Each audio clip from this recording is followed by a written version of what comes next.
با تو گر خواهی سخن گوید خدا قرآن بخوان، تا شود روح تو با حق آشنا قرآن بخوان.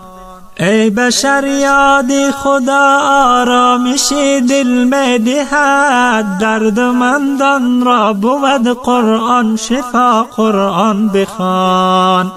عزت احمد ز قرآنش نمی گردد جدا، تا بیابی معنی این نکته را قرآن بخوان.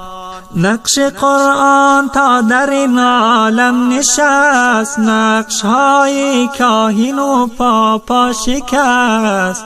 فاش گویم آنچه در دل مضمر است، این کتاب نیست چیز دیگر است.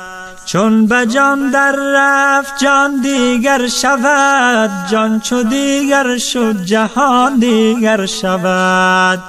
گر همه خواهی مسلمان زیستن، نیست ممکن جز به قرآن زیستن.